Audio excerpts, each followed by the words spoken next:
વધતી ટ્રાફિક સમસ્યાને ધ્યાનમાં રાખીને રાધનપુર નગરપાલિકા અને પોલીસ વિભાગ દ્વારા સંયુક્ત રીતે વિશેષ ટ્રાફિક ડ્રાઇવ યોજવામાં આવી। બસ સ્ટેન્ડથી લઈને ગાયત્રી મંદિર તથા હેપી મોલ સુધીના માર્ગ પર ટ્રાફિકને અવરોધરૂપ બનતા લારી ગલ્લાવાળા તેમજ માર્ગની વચ્ચે મુકાયેલી મુક્ત ગાડીઓ સામે કડક કાર્યવાહી કરવામાં આવી હતી। સાથે સાથે જે કોમ્પ્લેક્સની અંદર આવેલ પાર્કિંગ બંધ હાલતમાં હતા એને ખુલ્લા કરાવ્યા અને તેમને સીલ કરવામાં આવ્યા હતા। આ કાર્યવાહી ડીવાયએસપી પરેશભાઈ રેણુકા અને પીઆઈ આર.કે. પટેલના માર્ગદર્શન હેઠળ હાથ ધરવામાં આવી હતી। ટ્રાફિક વ્યવસ્થાને સુધારવા માટે નગરપાલિકાના અધિકારીઓ અને પોલીસ સ્ટાફે સાથે મળી કામગીરી કરી હતી। શહેરના મુખ્ય માર્ગો પર વાહન ચાલકો અને પગપાળા ચાલનારાને અવરોધ ન થાય તે માટે આ પ્રકારની ટ્રાફિક ડ્રાઇવ હવે સમયાંતરે નિયમિત રીતે કરવામાં આવશે તેમ અધિકારીઓએ જણાવ્યું હતું। આ પગલાંથી શહેરમાં ટ્રાફિક વ્યવસ્થા વધુ સુગમ બનશે અને નાગરિકોને રાહત મળશે તેવી અપેક્ષા વ્યક્ત કરવામાં આવી।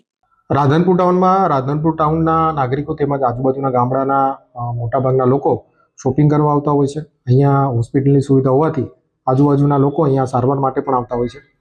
આ બધા નાગરિકોને ટ્રાફિકમાં અડચણ ના થાય, અકસ્માતો ના થાય અને એમની સુખાકારીમાં વધારો થાય એ માટે આજે નગરપાલિકાના અધિકારીઓ સાથે રહીને એક ટ્રાફિક ડ્રાઇવનું આયોજન કરવામાં આવેલું હતું।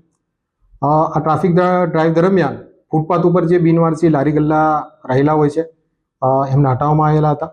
ઘણી જગ્યાએ એમને સળદન પણ કરવામાં આવેલો હતો। આ ઉપરાંત આ ટ્રાફિક ડ્રાઇવ દરમિયાન એ પણ ધ્યાનમાં આવેલું હતું કે રાધનપુર ટાઉનના ઘણા શોપિંગ કોમ્પ્લેક્સમાં જે અંડરગ્રાઉન્ડ પાર્કિંગ છે એ પ્રોપરલી યુઝ થતું નથી।